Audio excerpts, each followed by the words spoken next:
North Carolina's 12-week abortion ban will effectively ban many abortions altogether, says Governor. Hell yes, man. Hell yes. This is what we want to see. Now, don't get me wrong. We want to be worse, right? Or we want to be lowered, right? We want to be, frankly, I would like abortion to be banned altogether, right? I mean, I think that the only logical position there is when it comes to the when it's alive argument is conception. Even before I was a Christian, I believed this, right? I was an atheist when I became pro-life. I just want to put that out there, right? I was an atheist when someone told me, hey, I know you say that you really don't care one way or another about this whole abortion thing. Have you ever even watched an abortion take place? And I went and watched an abortion and felt sick to my stomach from it and decided, okay, if I'm feeling this way about it, there's something here. That there's a reason why I'm feeling this way. And so I went and forced myself to watch the rest of it and did as much research as I could. And I became pro-life while I was still an atheist because, frankly, is the only logical explanation you can get to. If you believe life it should be protected, if you believe in individual liberties, you have to believe in individual liberty for that child that the person chose to take an action to create. Now, you can make the argument for exceptions of cases like rape and incest and all that stuff, and I'm willing to give them to you. All right, I am willing to give you that. I don't think it is the best moral decision overall because the child is innocent in those cases, but I'll give it to you regardless because damn it, they aren't wrong when you say, how do you tell a woman who's been raped, you know, that she has to carry the baby? That's a difficult thing. I don't like it, but I'm willing to give that exception. So we can eliminate that off the, you know, right off the bat, right? Yes, exceptions for those cases. However, in all other cases where someone willingly takes an action that creates a child, you chose to take the action. You can't kill your child just because you go, damn, I wasn't responsible. Well, I guess I better kill a kid because there's no way I can take care of them. That logic just doesn't work out. Either you think murder is wrong or you don't think murder is wrong. It's as simple as that. So, this right here, though it's not perfect, this is moving the Overton window further to the right. Okay, this is moving that Overton window of what people think is acceptable, which is great. We're now getting to a point where we're pushing back more and more and more. And you're starting to see more and more people become pro-life. I've ran into so many people who, thanks to the Democrats saying crazy crap, like up to birth abortions, or like in Virginia, where the Virginia governor actually said post-birth abortions. All right, he said that you can have the child and then decide if you want to kill it. That is what the governor of Virginia, or ex-governor, sorry, of Virginia, actually said. You know, Governor of Virginia now is Youngkin, and he's a lot better about it. I don't know if they have any good abortion bans and works over there, but I really hope they do. But this right here, 12-week abortion ban in North Carolina, and that's why we still have a Democrat governor, because right now we have a veto-proof majority in the state. Guys, this is why local elections mean so much. This is why we have to win at the local level before we even consider the federal level.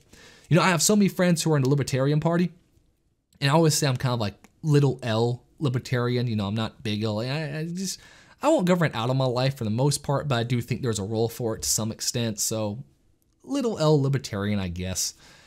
And I keep telling them, stop worrying about the damn Senate. Stop worrying about the damn Congress. Stop worrying about the presidency. Worry about your local elections. If you start winning local elections, then you can prove yourself to the point where we can actually start worrying about the federal elections, right? Right now, Republicans are winning at the local level in North Carolina, and this is the results of it. We have voter ID back in place. We have abortion bans being passed. Fantastic, right? So this right here is, of course, the governor, Roy Cooper, terrible person. He said Sunday, the Republicans backed a 12-week abortion ban that will ban many abortions altogether due to the requirements the lawmakers have embedded in the bill. Thank the Lord. Thank the Lord Almighty. They've dressed this up as a 12-week abortion ban, but it's really not, Cooper said on CBS Face the Nation. They rammed through the bill in 48 hours with no public input and no amendments that drastically reduces access to reproductive freedoms for women.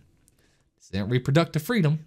All right, you have the freedom whether or not to have sex. All right, it's not legal to force a woman to have sex. You have the freedom for that. You have the freedom to seek out different forms of birth control if you're an adult. Right? That's you have those freedoms. So no, they're not harming reproductive freedoms of women. This will effectively ban many abortions altogether because of the obstacles they have created for women, for clinics, and for doctors, he continued.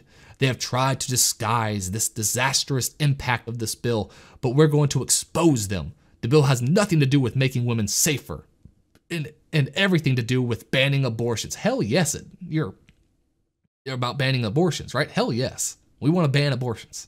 We want to ban pretty much all abortions just about, right? We don't believe it is morally right to kill a child. That's such a radical idea, I know. We don't think it's okay to murder a child. I mean, such a radical thing to think. Cooper has vowed that he will veto the bill in North Carolina, veto the bill after North Carolina lawmakers approved the proposal last week, which will ban abortions at 12 weeks. This bill includes exceptions for rape and incest through 20 weeks and would allow exceptions for the fetal life limiting anomalies through 24 weeks. And I'm a little iffy on stuff like that, you know, to say, oh, well, if the baby has some deformity that could cause them to just not be able to live a proper life, you can abort it then past the abortion ban limit. I think that's a scary road to go down when it comes to eugenics. You know, my brother-in-law with special needs to a very heavy degree. I can't look at him when he's smiling and laughing and think, oh wow, you know, I know he has this life-limiting problem. It'd just be better off if he was dead. I just can't see that. Right? You know, no matter the anomalies, life is better than death. So I understand the sentiment, but I can't agree with it. Right? And my heart of hearts, I can't agree with it. I can't sit there and look at someone who is heavily disabled and just think, man, if only they had got to you before that 24 weeks, you wouldn't have to endure this life. Like, that's just not. That's a scary road to go down, because at what point do you start saying life-limiting anomalies, right? And how often is that 100% true either? There's plenty of cases. I personally know someone who was told their child would not live more than a week after they were born, and what do you know? They had a completely healthy baby with no issues, and the kid's like 8 years old now, and frankly, he's better off than I was when I was a kid, right? He doesn't wear glasses. He runs around, is very physically active. You know, he seems like a healthy kid. Yet they told them that, of course, that kid was possibly going to end up being dead within a week. So how often is exactly this stuff 100% correct as well? But regardless, 24 weeks on that. The governor also said the bill includes provisions that will make it more difficult for any woman to receive an abortion, like the requirements for someone to get 3 in-person doctor visits before moving forward with an abortion. Okay, go to 3 doctor visits. And what do you want? And what this legislation is going to do, okay, real quick, what they're trying to do really is they want to keep abortion on demand. That's what the Democrats want. They want abortion on demand. Republicans are saying, you know, Republicans are more close to the whole safe, legal, and rare position than they are the pro-life position. Like, I'm pro-life. I don't believe that you should have an abortion, period. Republicans as a whole are more safe, legal, and rare, right? They're taking the traditional Democrat position of just saying, hey, well, let's be careful about how we're doing this. But the Democrats, they want on demand. So it's funny, the Republicans are the ones who are actually taking the middle ground position, while people like me, who are way more on the right on this position of saying, no abortions, period, I'm on the right. Republicans, middle, Democrats, on demand, 9 months. And again, if you're in Virginia, they were pushing that bill to say after you've already had the kid, you could still kill them. That's the Democrats. That's how left they are. Republicans in this situation, they're kind of in the middle. So when it comes to Roy Cooper, even if he vetoes the bill, it'll be sent back to the legislature where the Republicans hold a veto-proof supermajority in both chambers of the state legislature after a House Democrat switched parties and joined the GOP last month. I forgot all about that. Oh man, was that good. I can't remember the exact House member at the moment, but I believe it was a she. But I'm just going to say she. Correct me if I'm wrong. But she said, you know, the Democrats are just not what they used to be. As I just said, right? You know, Democrats are now 100%, 9 months, even after You know, after you've had the kid, you have governors supporting the idea of killing them after you've already had the kid. Like, that's the Democrats. So is it any surprise that one of the House Democrats in North Carolina would switch parties? Strange enough, I think they're close to where I am. I'm not 100% sure. Like, they're not in my area, but they're close by. Like, I think I met them at a political event at one time. That was a bipartisan political event we were doing over in the Charlotte area. I'm not 100% sure. I need to check on that. Point is, it's no surprise that some Democrats are starting to switch parties to Republicans when the Democrats have gone so far left on the issue, especially issues like abortion here.